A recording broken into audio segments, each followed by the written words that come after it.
my channel. If you are new here, thank you so much for joining us. I'm excited to have you. And if you're returning, thanks so much for coming back. I'm excited to see you again. On my channel, we talk about things like true crime or paranormal stuff. So if that's something you might be interested in, you can go ahead and click the little subscribe button down below, as well as the bell icon so you can be notified when I upload. Only if you want to, no pressure. I do want to give a really quick warning that some of the things that we talk about on this channel can be pretty heavy, so if that's something your mental health cannot handle, do me a favor and click off this video, because your mental health will always be so much more important than any YouTube video ever will be. But with all of that being said, let's jump into today's video. Today we're going to be diving into the story of the real Annabelle doll. I know a lot of us have probably seen a lot of the Conjuring movies, and the Annabelle movie is a part of the Conjuring universe, but the real story is a little bit different, and so I wanted to talk about the real story of the Annabelle doll today, so let's just go ahead and dive in. The Annabelle doll was not this porcelain doll that we see in the movies. It was actually just a typical Raggedy Ann doll. The Raggedy Ann doll has a kind of mysterious history herself, because no one knows the exact history behind her creation. The Raggedy Ann doll and the stories that were written with her. So there was like a book series that was written about Raggedy Ann, and then there was also a doll, and the creator behind her, his name was Johnny Gruelle or Groulet. I don't exactly know how to pronounce his name, but he was the creator of the Raggedy Ann. There are several different interpretations of how Raggedy Ann came to be, and they all follow a pretty similar timeline. So we'll dive into that real quick. So Johnny was married to a woman named Myrtle, and together they had a daughter named Marcella. One story says that Marcella went up into her grandmother's attic and found a faceless doll and brought this doll down to her parents. Johnny then drew a face on the doll and then had his mother sew in buttons where the eyes would be. But Johnny's wife Myrtle says that the creation of the Raggedy Ann doll actually happened several years prior to Marcella being born, with Johnny going up to his mother's attic and finding the faceless doll when he was looking for something else, and then again drawing a face on the doll and then having his mother sew in the buttons for eyes. The Raggedy Ann doll is said to have been invented anywhere from 1900 to late 1914. So some think that Raggedy Ann was created in Ohio, some in Indiana, some even think that she was created in rural Connecticut, but Myrtle and Johnny lived in Indiana, so that seems like the most logical place where the Raggedy Ann doll was invented. There is another story that kind of floats around surrounding Raggedy Ann that says that Johnny actually invented the Raggedy Ann doll after his daughter Marcella died due to a vaccine. That's why the Raggedy Ann doll was adopted by anti-vaxxers, but it's important to note that while Johnny's daughter Marcella did die due to a vaccination, it happened because the vaccine itself was infected. It was like a bad batch of vaccinations. It wasn't the vaccine that killed Marcella, so please vaccinate your children. Thank you. But that's why you will see a lot of maybe anti-vax groups using the Raggedy Ann doll as their like symbol, but Marcella did not die due to vaccinations, but because of an infected vaccine. I hope that makes sense. But Raggedy Ann was patented before the death of Marcella and not after.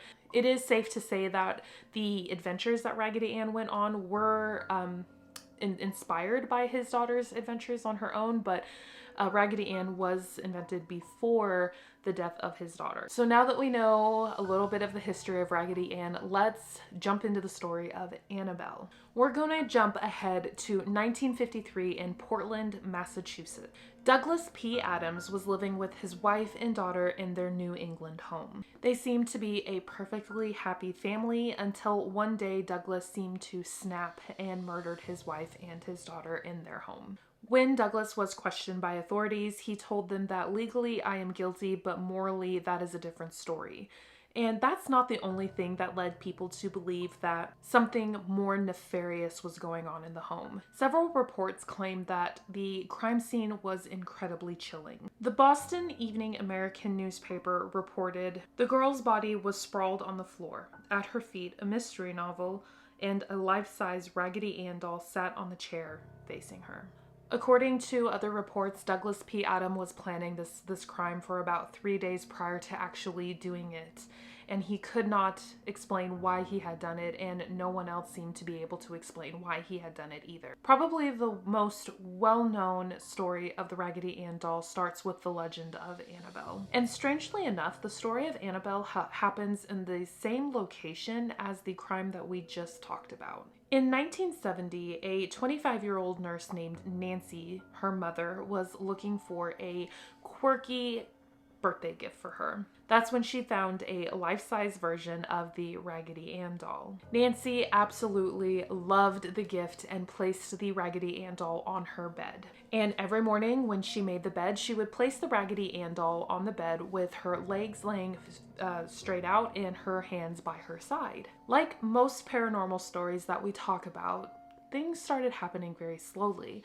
Like when Nancy would come home, the doll had its legs crossed or its arms weren't by its side anymore and instead laying in its lap. Nancy did live with a roommate, and that roommate had a fiance. Nancy would frequently ask them like, hey, did you guys move the doll? But the answer was always no. Nobody claimed to have moved the doll during the day, so there was no explanation as to why it had moved. And as time would go on, the strange things happening around their apartment would get stranger and stranger. Suddenly, the two roommates started finding parchment paper with handwritten notes around the apartment.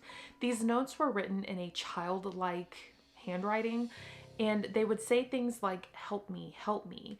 But then the doll started moving on its own.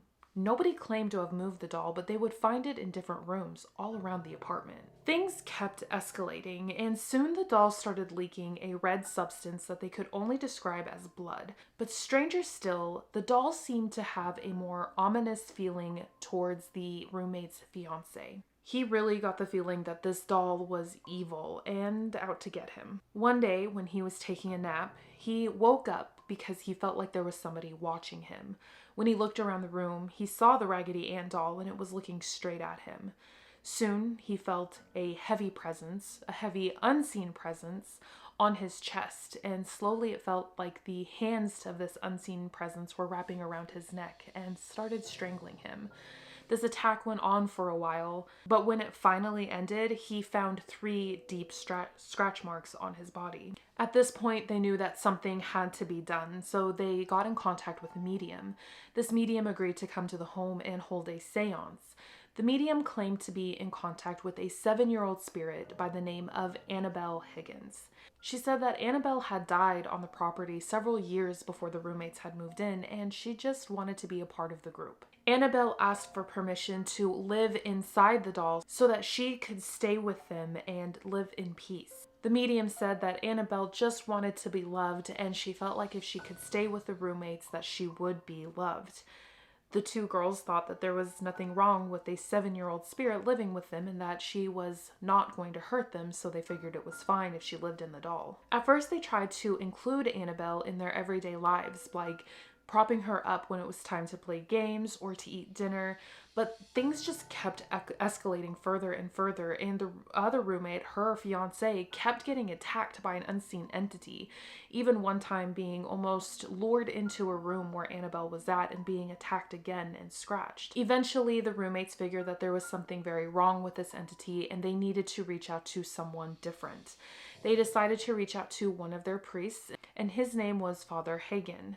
Father Hagen realized that something was very wrong, so he reached out to his superior, who then reached out to Ed and Lorraine Warren. Ed and Lorraine came into the apartment and they immediately knew that something was very wrong. They knew that this probably wasn't the spirit of a little 7-year-old girl, but more than likely it was the demonic presence of something very different.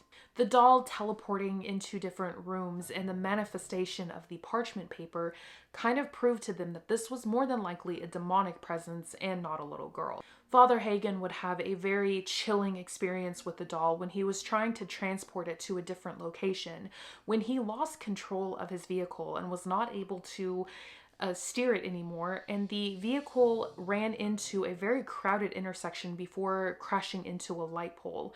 And Father Hagen truly believes that this was the spirit of whatever demonic entity was in the doll taking over his car and crashing into the light pole. It was after this that Ed and Lorraine decided that it was probably time to exorcise the doll. The doll was taken back to the apartment, and Ed and Lorraine did try to exorcise the demon from the doll, but then they took the doll back to their home where it is currently on display. But on their way home with the doll, they also had a pretty chilling experience. In fact, Lorraine knew that something was going to happen because as they were getting into the car, Lorraine told Ed, "You probably better buckle up because it's going to be a bumpy ride." And it seems like once again, this entity did try to take control of the car. And it wasn't until Ed pulled over to the side of the road and splashed the doll with holy water that the demonic energy stopped and they were able to safely make it home. Once they got home, Ed and Lorraine put her in the very infamous box that you have all seen Annabelle in and locked her up. And apparently a priest comes once a month and blesses the doll to keep her locked in this box. The Warrens would open their home so that people could come look at all of the things they had collected over their years of paranormal investigation and demonic investigation, and they would often warn people not to mock the spirit of Annabelle because something bad would happen. And that seemed to be proven correct when a couple came in and did in fact mock Annabelle.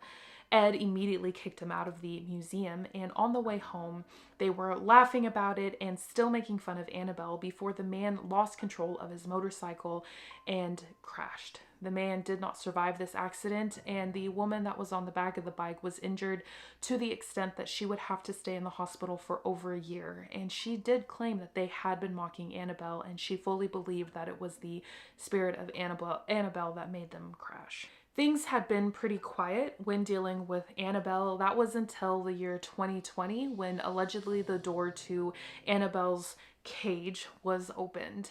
And then again, I did see a TikTok a couple of days ago, someone doing a little trend with Annabelle, but I'm not sure if that was the real Annabelle or not. But what do you think? I did think it was kind of strange that the first crime story that we talked about kind of tied into Annabelle and how there was a Raggedy Ann doll that was at the scene of the crime overlooking the little girl. And it kind of makes you wonder, could that have been the same Raggedy Ann doll as what was given to Nancy? But what are your thoughts on this case? Do you think the spirit of Annabelle is real? Did the Conjuring movies scare you? Annabelle did not really scare me all that much. I thought it was it wasn't the best Conjuring movie, but I still enjoyed it. But let me know your thoughts down in the comments. Thank you so much for being here. That's all I have for you today. I hope you have a safe and wonderful day, and I will see you next time. Bye.